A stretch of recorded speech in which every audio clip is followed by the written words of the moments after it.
آپ صلی اللہ علیہ وسلم نے ایک آدمی کو دیکھا کھانا کھا رہا تھا بائیں ہاتھ کے ساتھ. تو آپ صلی اللہ علیہ وسلم نے فرمایا کہ جب کھانا کھاؤ تو دائیں ہاتھ کے ساتھ کھانا کھاؤ، کیونکہ بائیں کے ساتھ شیطان کھاتا ہے، بائیں کے ساتھ شیطان پیتا ہے. اچھا وہ بندہ تکبر کے ساتھ بائیں ہاتھ سے کھانا کھا رہا تھا اور شربت وغیرہ یا پانی پی رہا تھا، تو آپ صلی اللہ علیہ وسلم نے اسے منع کیا کہ آپ ایسے کرو، آپ دائیں ہاتھ کے ساتھ کھاؤ. ظاہری بات ہے امر بالمعروف انبیاء سب سے پہلے انبیاء اس پر عمل کرتے ہیں. جب سود کا خاتمہ کیا تو آپ نے حجۃ الوداع کے موقع پر فرمایا کہ سب سے پہلے اپنے چچا عباس نے، جو میرے چچا عباس نے لوگوں سے سود لینا ہے، سب سے پہلے میں اس سود کا خاتمہ کرتا ہوں. امر بالمعروف سب سے پہلے اپنے بدن سے شروع کرنا اور اس طرح اپنے گھر والوں سے شروع کرنا اور برے کاموں سے منع کرنا. اچھا وہ بندہ تکبر سے کہنے لگا جی اپنا میرا دائیں ہاتھ تو کام نہیں کرتا. تو آپ صلی اللہ علیہ وسلم نے فرمایا، وہ کہنے لگا کہ میرا دائیں ہاتھ تو اٹھتا ہی نہیں ہے. تو آپ نے فرمایا کہ اللہ کہتی وہ اٹھے گی نہ.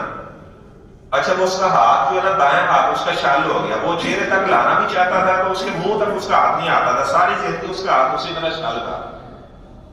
اب یہاں پر محدثین نے ایک اعتراض پیدا کی ہے، شاید وہ آپ نے پہلے کبھی نہ سنا ہو، کہ آپ صلی اللہ علیہ وسلم تو لوگوں کی بہت زیادہ خیرخواہی کرنے والے تھے، نبی بدعا دینے کے لیے تو نہیں آتا. نبی تو آتا ہے لوگوں کو دعا دینے کے لیے، نبی کو تو اللہ تعالیٰ رحمت للعالمین بنا کر بھیجتا ہے. تو یہ آپ صلی اللہ علیہ وسلم نے اسے بدعا دے دی کہ آپ کا دایاں ہاتھ اللہ کر کے نہ ہی اٹھے. ایسا آپ صلی اللہ علیہ وسلم نے کیوں کیا؟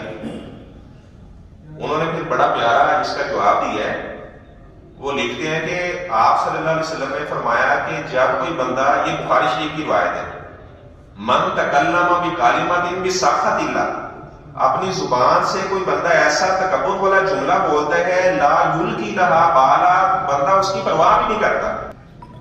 اچھا اس بندے نے یہ تکبر والا جملہ بولا تھا کہ میرا دایاں ہاتھ اٹھنا ہی نہیں ہے، تو آپ صلی اللہ علیہ وسلم نے اس کے ساتھ شفقت والا معاملہ کیا. اب اس کے تکبر والے جملے کی وجہ سے اسے اب جہنم میں پھینکا جائے گا، جو 70 سال گہرائی کے اندر یہ جا کر گرے گا.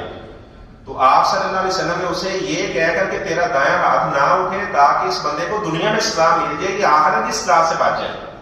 یعنی یہ والی بدعا دے کر بھی آپ صلی اللہ علیہ وسلم نے اس کے ساتھ خیر خواہی والا معاملہ کیا تھا، کیونکہ تکبر والا جملہ بولنے سے انسان 70 سال کی مسافت وہ جہنم کی گہرائی میں جا کر گرے گا.